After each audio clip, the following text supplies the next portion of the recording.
رمضان المبارک میں اللہ تعالیٰ نے 5 چیزیں خاص طور پر ہمیں عطا فرمائی ہیں۔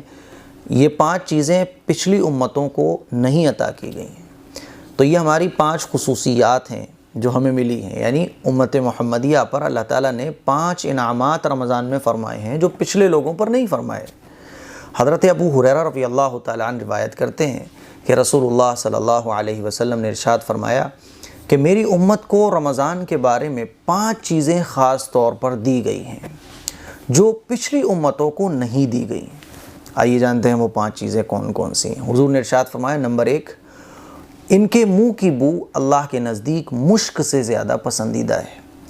جب ایک روزے دار روزے سے ہوتا ہے، بھوکا ہوتا ہے، پیاسا ہوتا ہے، تو اس کے منہ سے بو آنے لگتی ہے، تو یہ جو اللہ کی محبت میں اس نے کھانا چھوڑ دیا، پینا چھوڑ دیا، تو یہ جو بو آ رہی ہے نا منہ سے، اللہ کو یہ مشک سے زیادہ پسندیدہ ہے۔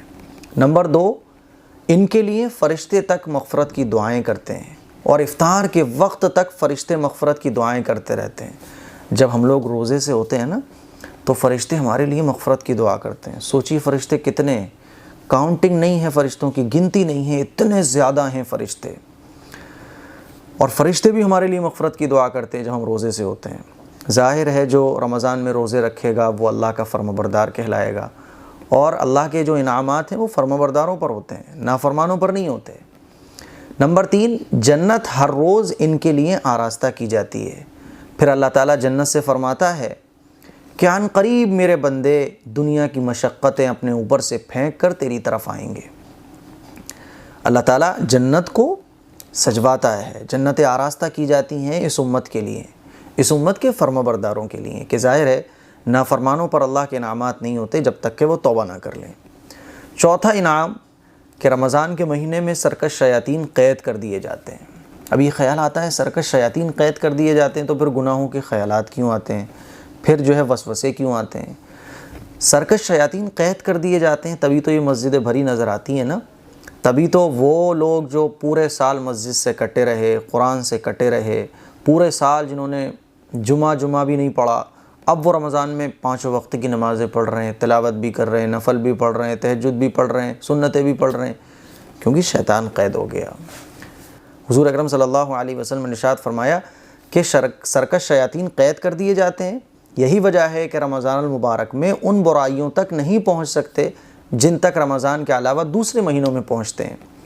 ہم بہت ساری برائیاں رمضان گزر جانے کے بعد کرتے ہیں اور پورے سال کرتے رہتے ہیں، لیکن جیسے ہی رمضان آتا ہے تو بہت ساری برائیوں سے ہم بچ جاتے ہیں، نہیں بھائی رمضان آ گیا، تو یہ جو خیال آ رہا ہے شیطان قید ہو گیا، اسی لیے ہم بہت ساری برائیوں سے خود بخود بچ رہے ہیں۔ 5واں انعام اس امت پر اللہ تعالیٰ کا یہ ہے رمضان میں کہ رمضان المبارک کی آخری رات میں روزے داروں کی مغفرت کر دی جاتی ہے۔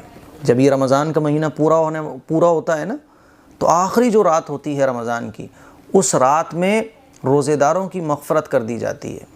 صحابہ اکرام نے عرض کیا، یا رسول اللہ، کیا یہ شب مغفرت ہے؟ کیا یہ شب قدر ہے؟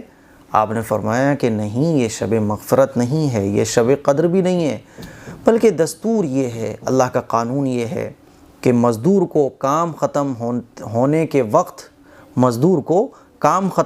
وقت مزدوری دی جاتی ہے۔